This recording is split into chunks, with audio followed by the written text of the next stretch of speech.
So,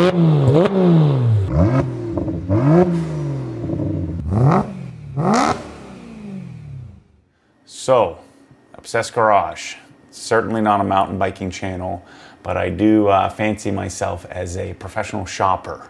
And when I get obsessed with something, I chase it pretty deep. So I'm gonna fumble through this here and give you the information from an amateur mountain biker's perspective. I ride a couple of times a week. We actually have a pretty decent trail system here in Central Florida called the Santos Trails. And I'm actually gonna head up there in a few and ride my old bike until I get my new bike prepared. But this is a series of videos that I would have wanted to see, or I wish existed when I was buying or looking for a mountain bike, specifically the SB100. I was looking deeper into getting a high or a long suspension travel bike like a Santa Cruz Mega Tower. I was also looking at the SB150 out of pure ignorance, just wanted the best bike. And the trails and the type of riding I'm doing, I certainly don't need 6 inches of travel or 7 inches of travel, some ridiculous amount of travel, because I'm not jumping off stuff and I don't have any intention of doing that. I'm doing this more for fitness. I have a really hard time, like for instance, I don't golf because I would be golfing 6 times a week. So I'm doing my very best to mountain bike as a recreationist or recreationally. I don't think recreationist is a word, but I intend to do this a couple of times a week and maybe even take a week off here and there, do it loosely just as something fun that I can do that I'm not obsessed with. So I'm doing my best at that. But the shopping part is something, and buying a bike is something that I dug into pretty deeply.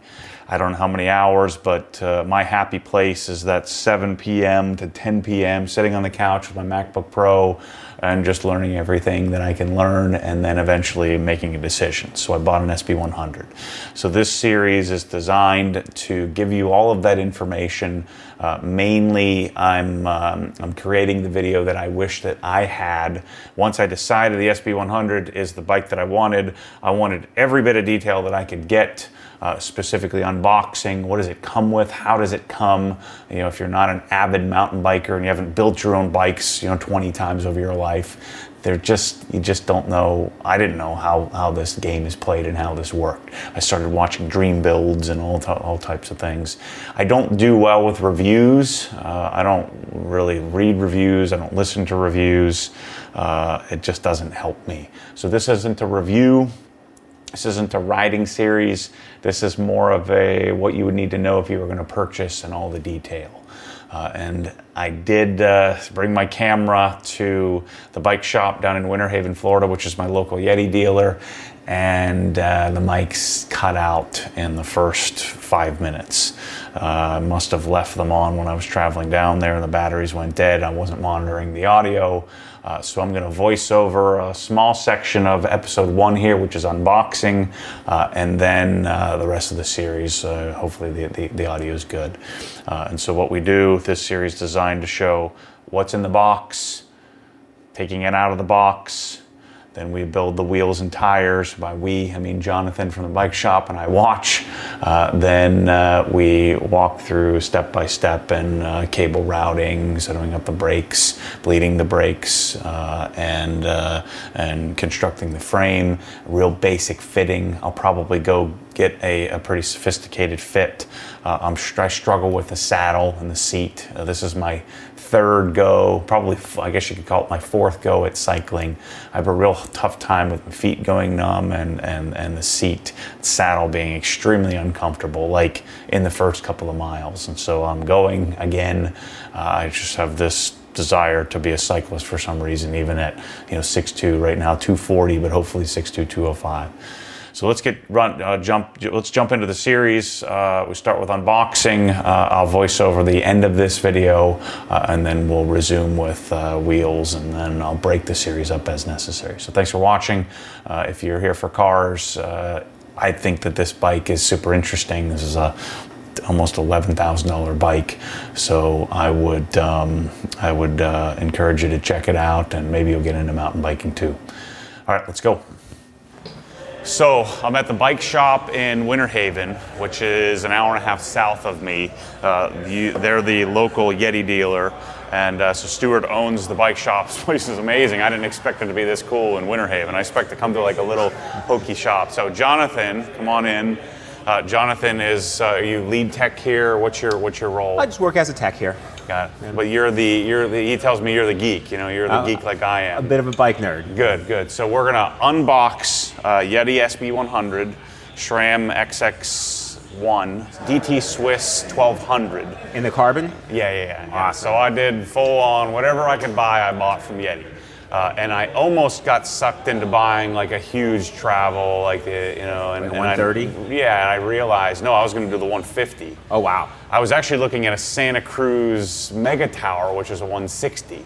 Yikes! And I realized I'm too much of a sissy anyway. Well, I'm not going that fast, and all that does is add weight. And so I finally settled on SB100, full carbon, so we're going to unbox this. And then we're gonna build it. So I asked the guys not to mess with it. So I want you to show me how you prep these bikes and kind of teach people how this works. I know you're kind of giving up a little of the secret sauce, but let's get this thing out of here and see how it comes, and then we'll start to build it. How much assembly is done on this thing out of the box? I assume that everything's kind of basically a bare frame.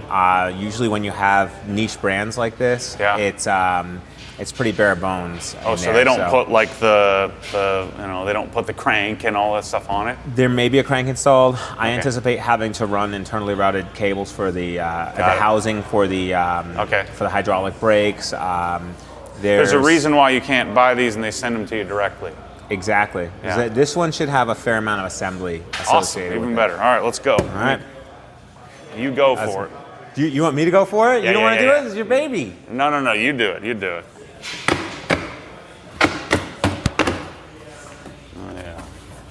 We won't tell everybody how much this bike cost. I think it was $10,500. Holy smokes! This might be. Is this AXS in here? Did you do the AXS? Yep. Can we do tubeless today? Absolutely. Let's do that. 1,000%. Yeah, awesome. That stuff's easy. And I'll need to get some gear too for like chain lubrication and stuff like that. No worries. I just want to make sure there's not anything hiding out inside of this. If it's trash, we'll kind of offload it. Oh yeah. No, that's legit. Oh yeah. So a lot of times I'm an out-of-the-box kind of guy, but I mean, would you normally build a bike from scratch, choose all your own components and stuff, or? I typically do, but that's because I tend to have a lot of parts laying around. So when I change bikes, I try to just change frames. Thank you, sir. Oh, heck yeah. Oh man, these are beautiful. I mean, there may be better wheels, but as far as buying a package from a brand, I think that these are supposedly really pretty nice, for sure. Yeah. All right, so I don't want to. Or do you want to keep these in the box? No, actually, I would prefer to set up the wheels first. Okay, let's do that. That way, when we put the frame in the stand, we're gonna have to go through a fork at the same time. Okay. So we'll do wheels. We can do wheels first. Okay. Let's make sure everything's here and inspect. Got it. Okay. And then go and set up the wheels, and then we'll do the fork install. Yep. And then brakes, and then drivetrain ETAP setup. So. Well, do you think we'll have to cut the stem, the fork? We'll have to cut the steerer too. Man, I'm so mad at myself for messing up the audio. So this is what we got. But I promise on the next episode we'll be back to normal. A couple of things I want to note. You can go to the website, the SB100 page. The smartest thing to do, I think, is to click on spec and geometry. This bike is a T3 Torque, which is a carbon frame. And then I opted for DT Swiss XRC 1200 wheel upgrade plus AXS, which is the electronic shifting, electronic derailleur and shifter. So a couple of things that I wasn't aware of, that I couldn't decipher from reading through the information. This frame appears to be raw. it's as if it's raw and they just kind of made a couple of little passes with some black paint. You will see some runs, you will see some of the weave. I don't know if that's good or bad. It looks okay. Now the T3 starting price point was $78.99. Add another $1,900 for the upgrade, and then I guess destination cost. So I think the bike in total was $10,300. And so those are a couple of things to note, in that you can get it in the blue, which is full painted, beautiful, clean. They had one there that I looked at. The black is much more raw. Now I ordered the Invisi frame system, which is essentially it's a pre-cut template of Expel paint protection film, a clear bra that I'll be putting on the frame. That I ordered it in the matte version, which I would recommend you do matte if you're going to do the raw or black version of the bike. And get the clear if you're going to do the painted version. But I'll be installing that. I'm going to be using G-Technic CSL or Crystal Serum Light. It will be the coating that I'm gonna put on all the bike. Another thing I opted for was I wanted to have the forks match the dropper post. So it has the Kashimi coat. So I special requested, so I had to pay a little bit extra to get the, I guess the gold looking Kashimi coated dropper post.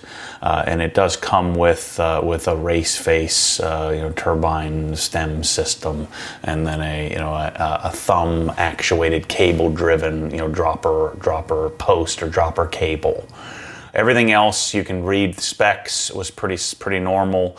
The other thing that came in the box, which was interesting, is it came with 2 bottles of Stan's tire sealant, 2 small bottles ready to roll, and one for each, pre-measured for each wheel. So obviously they're recommending you go tubeless. They don't send it with tubes. We also talked quite a bit about the type of tires, which you can't see here in the video. The tires that I chose to do were the ones that came in the box. I was thinking about doing something a little less aggressive, but I stayed with the Maxxis Aggressor in the rear and then Maxxis Minion in the front, which is a pretty extreme looking tire. I do ride on the road occasionally when I'm heading to the gym, so I thought about doing a little less aggressive, a little less knobby tires, but I chose not to do that.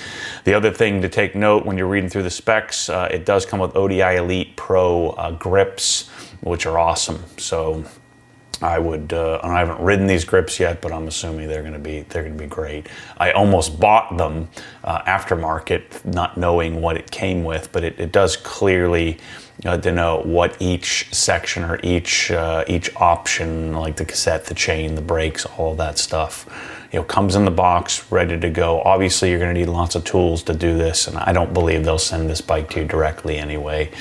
Maybe you could convince them, but I think you have to buy it through a dealer, and the dealer generally has to put the bike together for warranty. So sorry about the audio.